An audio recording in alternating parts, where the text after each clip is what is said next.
from Queens. Anybody living in Queens? I'm from the old Queens, before you guys got there. And then I moved to the Bronx when I was about 11. Anybody from the Bronx? No? Yeah? You're brave. I love you. Okay. You guys should actually come up to the Bronx, but like, please don't take it over. We're already flying our white flags. Like, don't. We surrender. Every Bronx bridge. Don't do it. Okay, so my story's not funny. I had to be funny to start. When I was 11, I started going to a private school in Manhattan, and it required that I take the train from the Bronx to Manhattan to 96th Street. And at that time, you know, you always knew you could get a seat because all the white people got off at 96th Street. Nobody went beyond 96th Street. Now you've all taken over Harlem, so it's really hard. I got to stand longer. But I was, no, I'm serious. You used to be able to predict you stand in front of a white person like, you're going to get off. To the Bronx.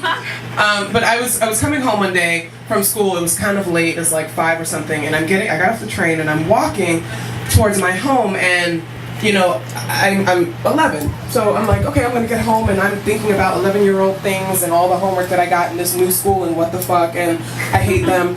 And I'm hearing something behind me. I'm hearing a guy talking, and I'm like, I don't know if he's talking to me, but I'm hearing him, and he's saying things like, you know, hey, baby girl, ooh, look at you, you a fine one.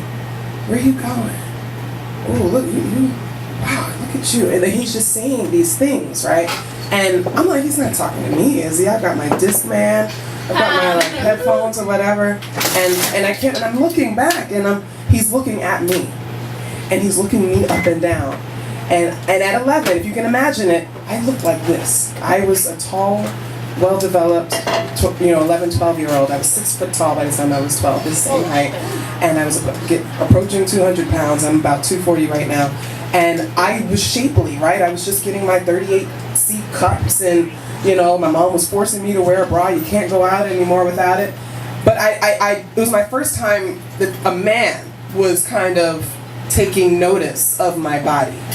And it shook me up, and I didn't know what to do about it. And I didn't tell my mom or anything. I just kind of tucked it away. So I'm 35, and for the last 24 years, I've had these experiences almost every day of my life. Okay?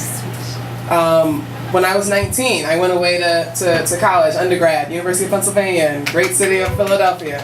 And I was out with some friends one time, and we all got separated, and I was going back to my dorm, and I hear this car honking. It's like honking, and I don't answer the honking cars. Like, what am I? Like, and this car circles around, and he makes this fast U-turn, and he comes up alongside me, and he's honking, and he's yelling, hey girl, you don't hear me honking at you? And I'm like, me? And he's like, yeah, big girl, I see you over there, why don't you come get in my car? And I'm like, no. And he's like, all right, fuck you, bitch, and drives off, right? Finish school, I'm a badass, 3.8 GPA. Come back, right? I moved to Jersey City, because that's what you do when you come back to New York. You don't come back to New York, you go to Jersey City, right? And this was in about 2002, 2003, at my first apartment. Back then, for $1,300, you could get a 2-bedroom duplex in Jersey City with a washer and dryer and 2 new bathrooms. It was awesome, right?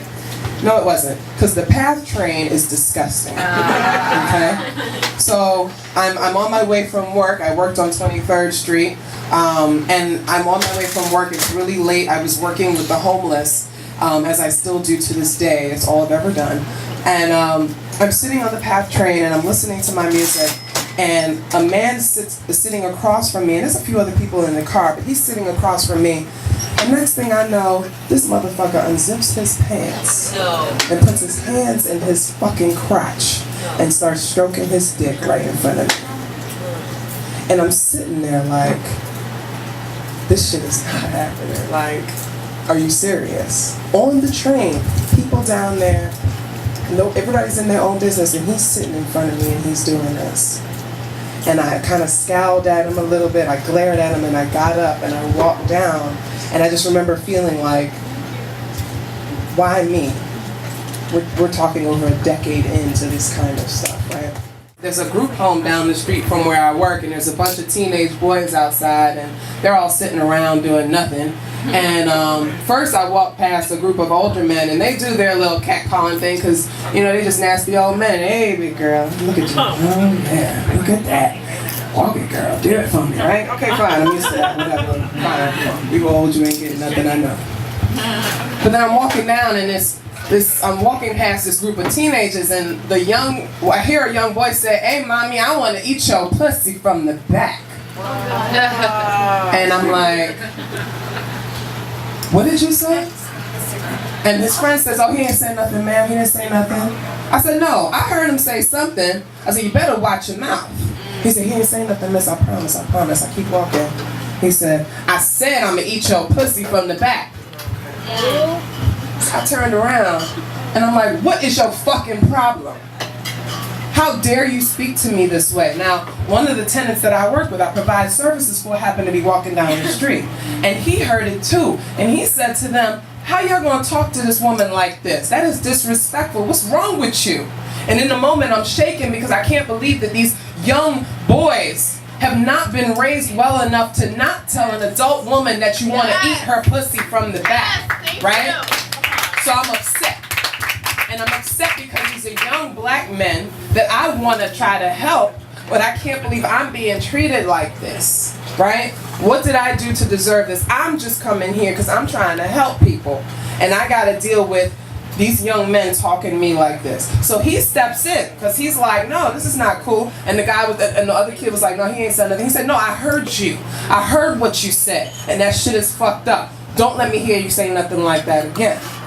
And I hated that in that moment. I felt a little better, but I felt better because somebody else said something. When normally I have to deal with this on my own. Most women have to deal with this on their own. Most queer men have to deal with this on their own. Most trans people have to deal with this on their own. Most victims of street harassment have to deal with this on their own. But here's the thing. When you think of street harassment movements, what faces do you see mostly?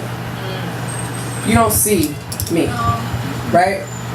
What you see are delicate white women that the world wants to protect from these savage black dudes, right? And I had a problem with that because I've been experiencing street harassment since I was 11. Janet Jackson made a song called Nasty in 1986 on her Control album where she addressed street harassment. Queen Latifah made a song called Unity in 1993 where she addressed street harassment. I think the earliest writing I found about street harassment is 1981, but I'm sure that people have talked about it before. This is not a new thing. People have been resisting this, right, for a long time. I just don't see the representation. And what I've come to understand is that women of color experience it more frequently, and it's often harsher. It's not just the "hey baby" cat calls. It's the "why you out so late? You want to get kidnapped? I'm going to follow you for these next 2 blocks to see what I can do to you." It's the "oh, you don't like me? Well, fuck you, ugly bitch. Don't nobody want you anyway." Spit, right? It's the "where you going? Where you going? Why are you trying to get around me? What are you doing? Where are you going? Where you live?" It's the "why are you listening to your headphones? Let me take those out your ear, because you need to listen to me." It's the "why are you out here by yourself? Why did your man let you be out here by yourself? He's not scared you're going to get raped?" This is what we're hearing daily, right? Daily, okay? Before I got